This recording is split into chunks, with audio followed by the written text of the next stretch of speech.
공감을 강요하는 세상. 자꾸 사람들이 인터넷에서도 그러고 현실에서 나를 만나는 사람들도 그러고 자꾸 나보고 공감해달래.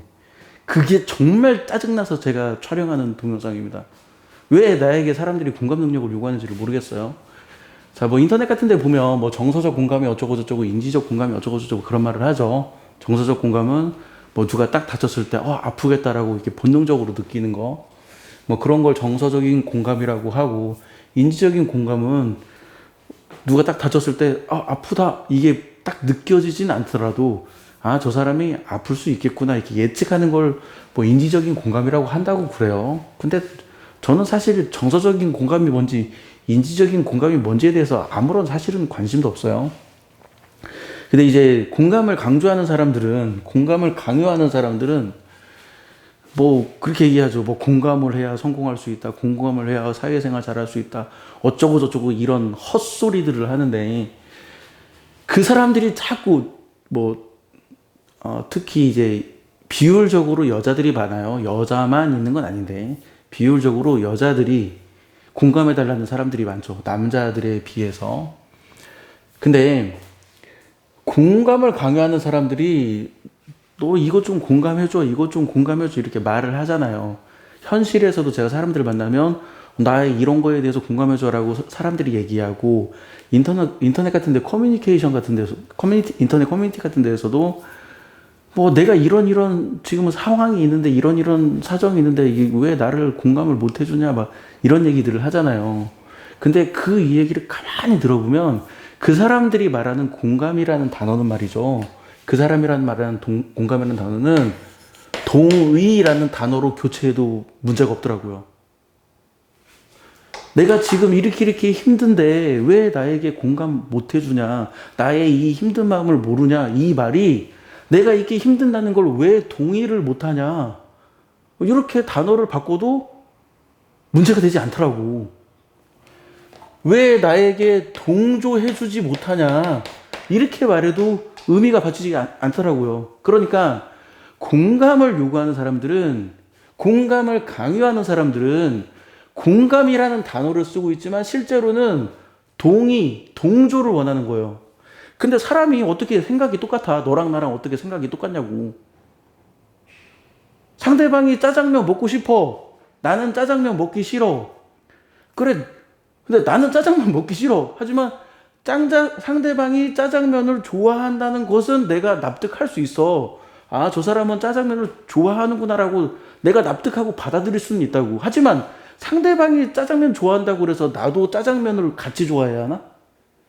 상대방이 짜장면을 좋아한다고 그래서 야, 나도 너처럼 짜장면을 좋아하는 사람에 속해. 그렇게 말을 해야 하나? 그 공감을 강요하는 사람도 이 동영상을 보겠고, 나처럼 공감을 강요하는 사람에게 스트레스 받는 사람도 이 동영상을 보겠지만, 진지하게 한번 잘 생각해 보세요. 우리가 야, 너 왜 공감을 못해? 너 T야? 왜 공감을 못해? 이렇게 말하는 사람들의 그 공감이라는 단어를 동의, 동조라는 단어로 바꾸어도 아무런 문제가 되지 않아요. 그러니까 사람들은 공감이라는 단어를 쓰지만 실제로는 내 의견에 동의해줘, 내 의견에 동조해줘라고 말하는 거예요. 근데 나는 네 의견에 동의하지 않아. 내가 동의하지 않는다고 얘기하면 공감을 못한대. 공감 능력이 떨어진대. 이런 무슨 이상한 헛소리를 하는지 내가 납득이 안 가요. 자, 그리고 공감 능력의 위험성을 얘기할 건데, 뭐 예를 들어서 아주 쉽게 뭐 연쇄살인범이 사람을 한 10명 죽였다 쳐요.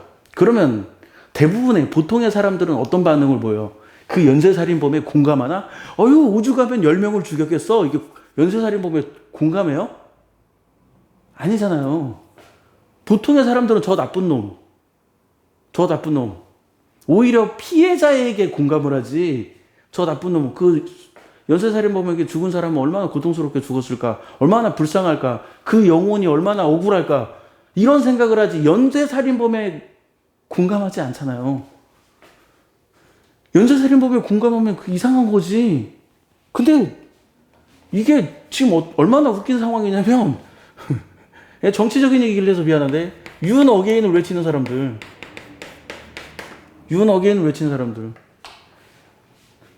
아니, 윤석열이 오죽했으면 계엄령을 선포했겠냐 그래. 아니, 그게, 야, 연쇄살인범이 오죽했으면 10명이나 죽였어. 그거랑 같은 얘기잖아요, 지금. 아니, 나는 연쇄살인범의 마음에 공감하고 싶지 않다니까? 연쇄살인범이 도대체 무슨 마음으로 사람 10명을 죽였는데 나는 관심이 없어. 그냥 법적인 처벌을 받기를 원해요. 나는 윤석열이 무슨 마음으로 계엄 선포를 했는지 나는 관심이 없어. 그냥 법적인, 합당한 법적인 처벌을 받기를 원해. 근데 이 공감 능력이 뛰어난 사람들은 그 윤석열의 마음에 빙의해가지고 막 윤석열에 공감하는 거야. 오죽했으면 그랬을까? 오죽했으면 그랬을까? 윤석열의 마음에 빙의해. 사실 아까도 얘기했지만 제가 공감을 동조라고 얘기를 했잖아요. 그러니까 공감을 요구하는 사람들은 선동하는 사람들이에요. 선동. 내가 어떠한 정치적인 신념 혹은 종교적인 신념 가지고 대중을 선동하고 싶어. 그때 공감 능력을 요구하는 겁니다. 나한테 공감해줘. 나는 너에게 공감, 즉 동의하지 않는데 너 공감 능력 없는 놈. 공감 능력은 위험한 능력이에요. 물론 공감 능력이 무조건 위험한 능력이냐 그런 건 아니에요. 부엌 칼도 어떤 때는 좋게 사용하고 어떤 때는 나쁘게 사용할 수 있는 것처럼 공감 능력이 무조건 좋은 능력인 것만 아니라고 말하고 싶은 거예요. 공감 능력도 그 선동하는 사람이 어떤 마음을 가지냐에 따라서 이 공감 능력을 충분히 위험하게 사용할 수 있어요. 이 공감 능력이 위험하다는 것을 우리가 인지를 하고 공감 능력을 조절해야 할 필요가 있습니다. 자, 공감 능력이 그 소위 말하는 너는 왜 공감 못해 하는 그 공감 능력이 뛰어난 사람들이 공감 능력이 부족한 사람을 공감하지를 못해. 이게 무슨 말도 안 되는 모순이냐고요. 자, 우리 이렇게 한번 생각해 봅시다. 예를 들어서 내가 앞을 못 봐. 내가 앞을 보는 능력이 없어요. 그럼 주위 사람들한테 나에게 어떻게 반응을 할까요? 너 왜 앞을 못 봐? 앞 보는 능력을 키워야지. 이렇게 반응해요? 내가 듣는 능력이 없어. 그럼 주위 사람들이 나한테 어떻게 반응할까?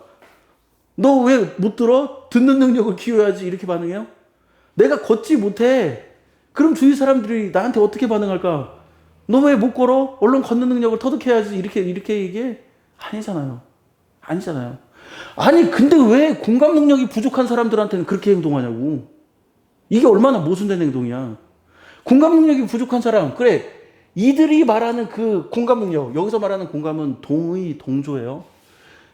그 공감 능력이 부족한 사람들이 공감 능력이 부족해. 그러면 이 공감 능력이 넘치는 사람들은 그 사람들에게 어떻게 해줘야 돼? 아, 너 공감 능력이 부족하구나 하고 배려해줘야 하잖아.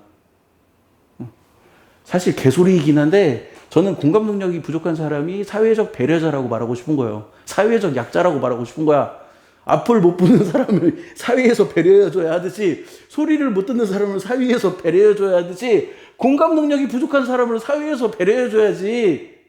근데 왜 공감 능력이 부족한 사람을 죄악시하냐고. 왜 배타하냐고. 왜 배타적으로 대하냐고. 그게 더 나쁜 거 아닌가? 내가 진짜 이게 공감 능력 그 말이 지금 워낙 열받아가지고 그 말 때문에 지금 스트레스 받아서 하는 소리예요. 아니 왜 자꾸 공감 능력을 요구하냐고. 나는 공감하고 싶지 않다니까? 나는 동의하고 싶지 않다니까? 공감하고 싶지 않아 하는 내 마음을 공감해 주라고. 왜 근데 이거를 죄악시하냔 말이야. 왜 이걸 죄악시하냔 말이죠. 자, 진정한 공감 능력이라는 건 뭐냐면 예측하는 능력입니다. 강조해요. 진정한 공감 능력은 동의하는 능력이 아니라 동조하는 능력이 아니라 맞장구 쳐주는 능력이 아니라 예측하는 능력이에요. 예측하는 능력.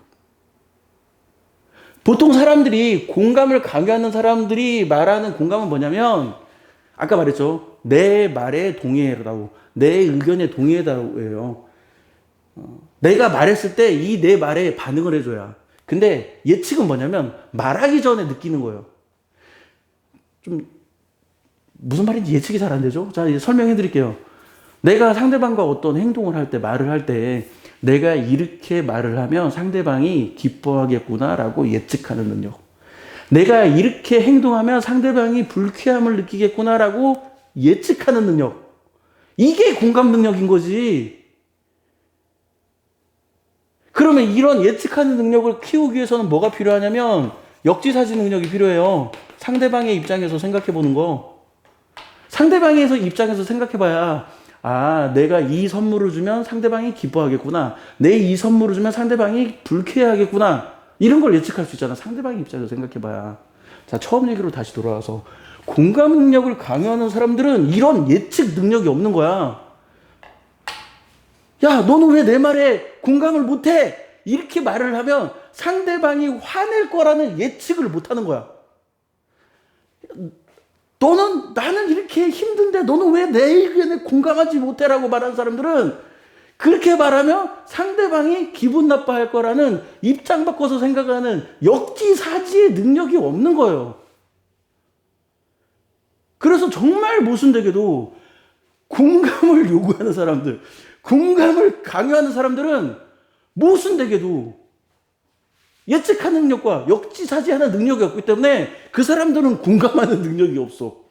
오히려 공감을 강요하는 사람들이 공감하는 능력이 없어요.